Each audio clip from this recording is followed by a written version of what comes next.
You talk about legends. You talk about guys who are just like wired differently. Chris Kyle, that was a different breed.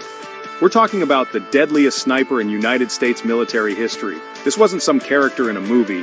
This was a real dude, a Navy SEAL, who went through hell and back, and he did things that would blow your mind. They called him the American Sniper for a reason. 160 confirmed kills. You hear that number, and it's almost hard to comprehend. That's not a video game. That's 160 human beings. This guy was in the thick of it, in the heart of the action, in the most intense, insane firefights you could imagine.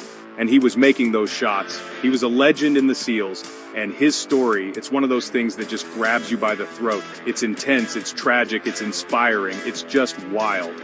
So, let's dive into the life of Chris Kyle, the American Sniper. Chris Kyle wasn't born a legendary sniper. The dude started just like everybody else. He grew up in Texas, and after a short stint in rodeo, he enlisted in the Navy. He wanted to be a SEAL, which, come on, you gotta be wired a little differently to volunteer for that, right? It's the toughest of the tough, the most demanding training in the world. He made it through Bud S, which, let me tell you, that's a feat in itself. That's basic underwater demolition SEAL training. It is brutal. They push you to the absolute limit, physically and mentally.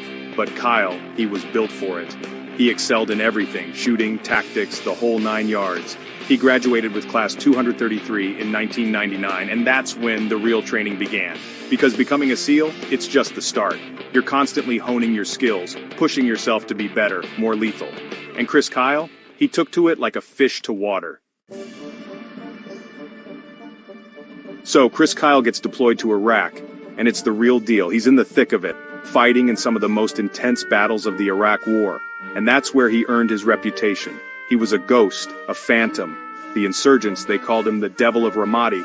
They put a bounty on his head because nobody could touch him.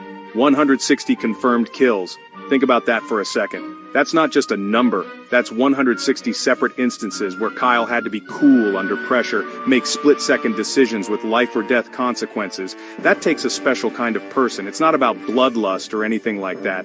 It's about precision, about protecting his brothers in arms. There's this one story, right, about a shot he took in Ramadi. He hit an insurgent who was about to fire a rocket-propelled grenade at a column of United States Army soldiers. The shot was from over 1.5 miles away. Over 1.5 miles. To this day, it's considered one of the longest confirmed sniper kills in history. This dude, Chris Kyle, he did 4 tours in Iraq. 4 tours. Can you imagine? Most people can't even fathom what it takes to do one. But Kyle, he kept going back, putting his life on the line for his country, for his fellow SEALs. He saw some of the most brutal fighting imaginable. He was in Fallujah, Ramadi, Baghdad, all these places you hear about in the news. He was there, on the ground, facing the enemy head-on. And through it all, he never backed down. He never hesitated. He was always there for his team, always willing to put his neck out to protect the guys next to him. You don't achieve what Chris Kyle did without being recognized for it. This guy was a hero, plain and simple. He received 2 Silver Stars, which is the 3rd highest military decoration for valor you can get. He also earned 5 Bronze Stars, each of them with a V device, which means they were awarded for valor in combat. Those medals, they represent acts of incredible bravery, of putting your life on the line for others. They represent the kind of courage that most people can only dream of. But if you were to ask Chris Kyle about it, he'd probably just shrug it off. He wasn't in it for the medals. He was in it for his brothers, for his country. He was a humble guy, a quiet professional. So, Chris Kyle, he eventually gets out of the Navy. He writes a book about his experiences called American Sniper, and this book, it just blew up. It became a massive bestseller, and it really gave people a glimpse into the life of a Navy SEAL sniper. The book was later adapted into a movie directed by Clint Eastwood and starring Bradley Cooper. And the movie was a phenomenon. It broke box office records and really brought Chris Kyle's story to a whole new audience. Tragically, Chris Kyle was killed in 2013 by a veteran he was trying to help. It was a senseless tragedy, and it just shows you that even after coming home, these warriors still carry the weight of war with them.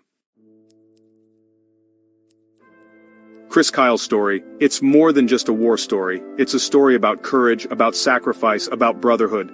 This was a guy who stared down death and never flinched. He was a true warrior, a protector, a sheepdog in every sense of the word. His legacy is complicated, just like war itself is complicated, but there's no denying the impact he had, both on the battlefield and off.